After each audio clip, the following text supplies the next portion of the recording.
Welcome to the deep dive. Today we're exploring a really quite a painful story from 17th century Spain.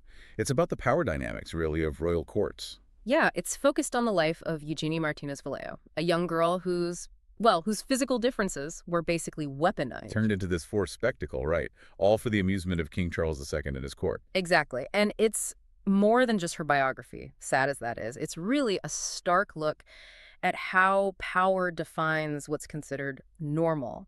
Our sources trace her life, from her birth in this tiny village right up to her last days, basically forgotten in the palace. So we're looking at this intersection of what? Natural difference, maybe superstition. Definitely superstition.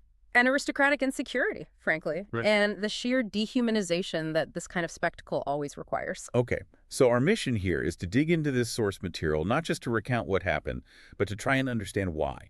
Why would this court, so rigid, so religious, feel the need to turn a child into an object of cruelty? That's the core question. So the story begins around 1674. We're in Briga, a small village in Castile. Right. And Eugenia, from the moment she was born, she was different. Her cries were apparently much louder, her limbs thicker. And there was this insatiable hunger. Which worried her parents, Thomas and Maria, understandably. Deeply. And by the time she's 6, this isn't just a slightly larger child. She can barely walk, gasping for breath. Her skin, the sources say, was stretched tight, marked by these sort of angry red folds. She was just rapidly outgrowing everything. Everything. And the villagers, they were terrified. This wasn't medicine to them. It was bad omens, superstition. So they called her Monstrua. The monster, yes. Her poor parents lived under this constant cloud of shame, and the local physician, probably doing his best but with limited knowledge, just called her a medical oddity. Which almost validates the fear, doesn't it? Yeah. Makes her a thing to be studied. Precisely, not a child needing care. And, inevitably, word gets out. It reaches the powerful. It does. We have accounts of a horseman arriving. Royal livery. Summer of 1674. A summons from the king? From King Charles II himself. Now, he's a figure in his own right, El Hechizado, the bewitched. The last Spanish Habsburg. He summons this child to Madrid, officially for examination. Officially.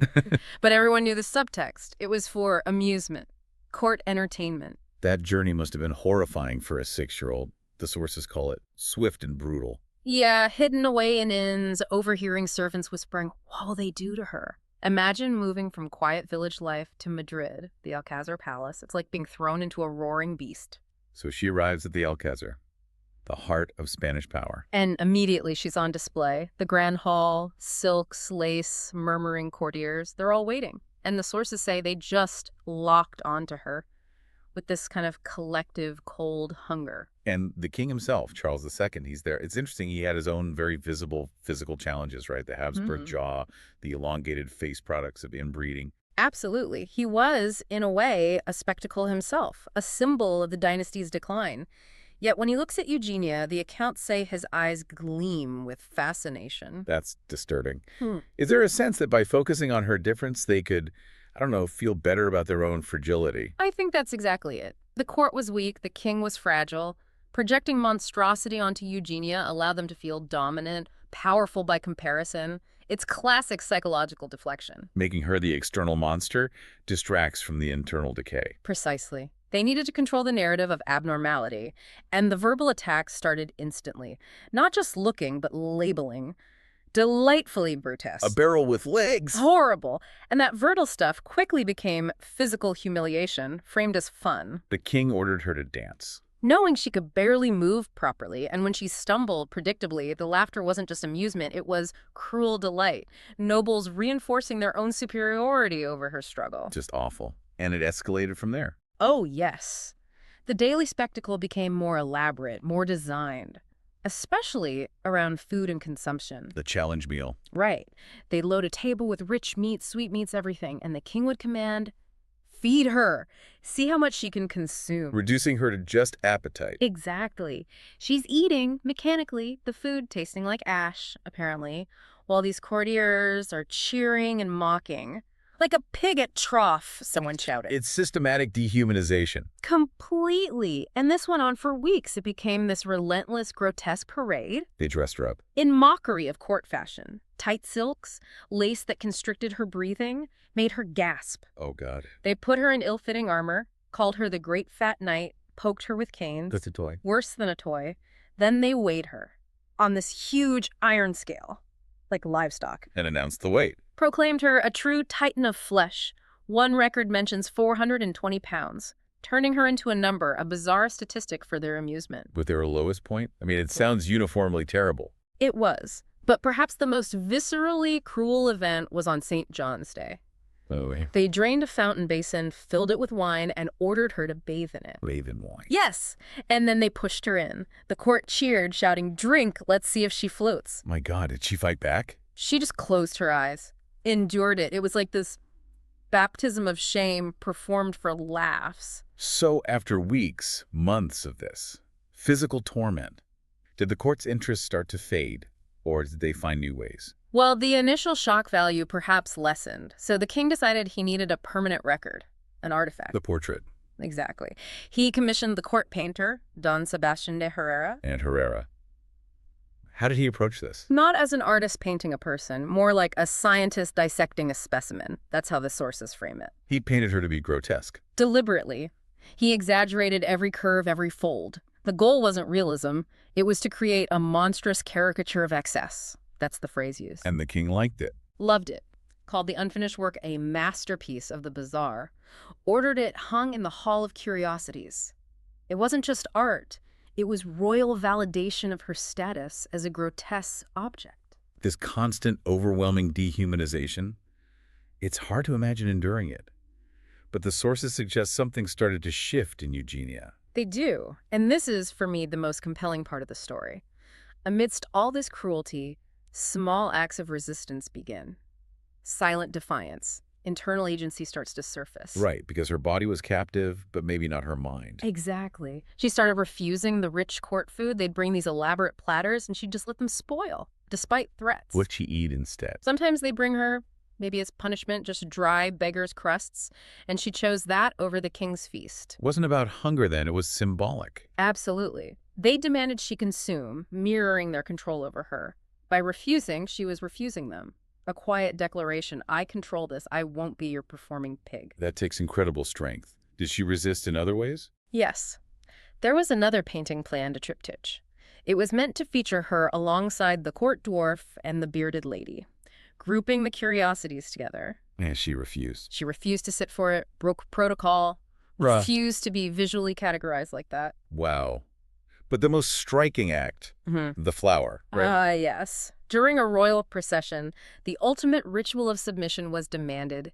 Kiss the ground to show gratitude to the king. And instead, she stopped, bent down, which must have been difficult for her, and she plucked a single wildflower growing between the stones. oh wow, And just let the petals scatter. Didn't say a word. in front of everyone, in front of the king. Right there. Refusing the demanded submission, choosing this tiny personal connection with nature instead.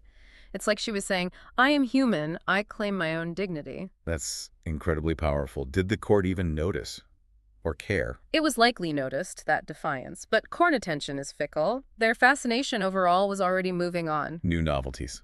Always. There was talk of a two-headed calf, conjoined twins.